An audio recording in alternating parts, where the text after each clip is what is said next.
Yeah. So we have Till. It looks like you're on. Till, are you there? Yeah, Hey, I'm there. Howdy. All right. Hi. So, yeah, it seems to be all about morals today.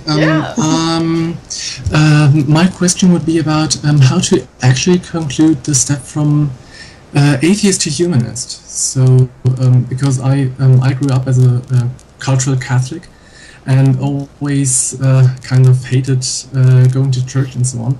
And so my attitude was always against religion. And now I'm trying to get something I'm actually in favor of. And so, yeah. Okay. what would be your advice or resources or your story, whatever? It's quite a broad question, I know. Well, there's lots of humanist associations. I mean, so there's tons of resource out there because and many atheists identify also as humanist. I mean, that is we've got humanist groups all over the place in the U.S. I don't know what you might have in Germany. Do you know? Have you looked for resource there? There are. Okay. Yeah. But how do you to get specific? How do you actually decide on moral questions? Oh well. Or values. Well, I mean, part of that starts with your own values, and I mean, you certainly know what you value in life, right? Do you? Yeah, more or less, but trying to question it and trying to. To find it and define it for my own is a different thing than just taking what you grew up with or what you kind of intuitively value. Were you able to hear the response to the first caller who asked about what is the foundation for your morality? Yeah, definitely. Okay, did that help at all? More or less, but about the specific value. So, for example, let's take what here in Germany about the refugee crisis, as they call it. Right. Like, how to specifically decide on how should I act in this case? How am I supposed to help them? Am I supposed to be against or whatever? Yeah. You got a lot of stakeholders in that, right? So there's a lot of different people who are going to have liability and benefit from this situation, right? That all have some interest in how this is handled, correct? Definitely. Yeah, I mean, and that's what makes it complicated because you've got people all over the place that are like coming into this hub, which is the refugee crisis. So what works for somebody else could cause a problem for someone over here, and these are stakeholders in this question. And so you're right that it's complicated. There's not just a one-size-fits-all solution, but I would say that in general, what you'd have to look at from a nation taking in refugees from another nation would be resource and capacity, right? So you might say, I would love it if we could take all the refugees in, but we don't have that capacity or that resource, right? Because this is a lot of resource and a lot of capacity that's required to handle this. So you need help, right? It's like Germany can't do this all. We can help, but we can't take all of it on. And so you have to just sort of examine what you have available. And unfortunately, in a situation like what's happening with Syria, you have to do this very quickly, right? So you've got to make these decisions fast because you've just got a ton of human beings that are sitting there, and what do you do with them, right? And I think that in general, the response should be to help, but you also have real world pragmatic restrictions on how much you can help. So you have to kind of look at what you can actually offer versus what's required, and then you come to the table and say, okay, we looked at our situation and here's what we can commit to.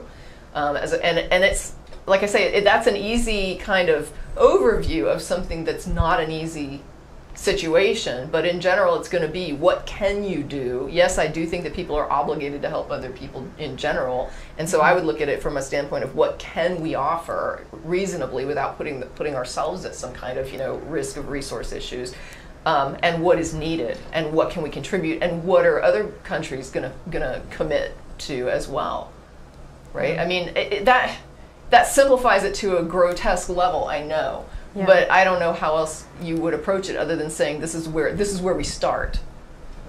Yeah, I mean, I don't know if you recall not that long ago, the U.S. faced its own sort of border crisis with the influx of we had an invasion of Guatemalan toddlers who were fleeing some really horrendous conditions down in Central America, and they were coming over the border in droves, and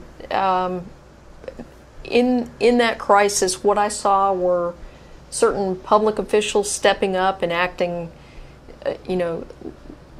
like real humanitarians, people I was proud to have in my state, who were doing everything they could to help, and then some.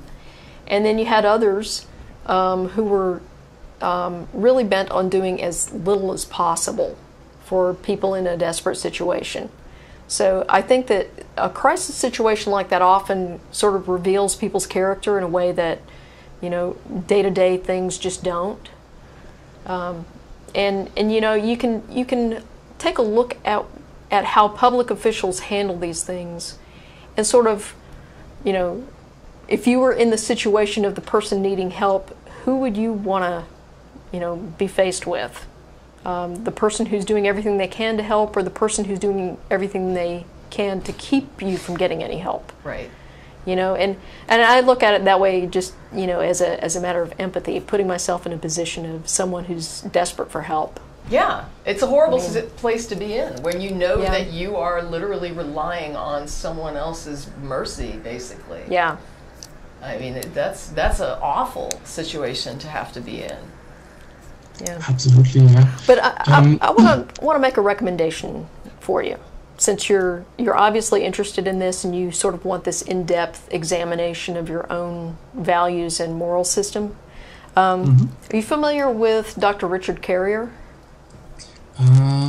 Slightly. So through podcasts and stuff, I heard the name, definitely. Okay, so he's written a book called Sense and Goodness Without God, and it's a very thick book, and you'll read a chapter and you'll have to put the book down and think about it for a while. But those are some of the best books. And I know Matt kind of resonated with Sam Harris's morality book. Yeah. I haven't read that one, but Yeah. he's recommended that before. Yeah. So that's another one if you want to check that out. Richard Carrier's book, Sense and Goodness Without God, like I said, it's not a weekend read, but definitely worth your time if you can get a hold of it. It should be in the libraries, or you can get it on Amazon. So.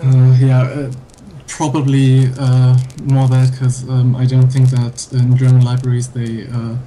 I'll look for it. Okay. Alrighty.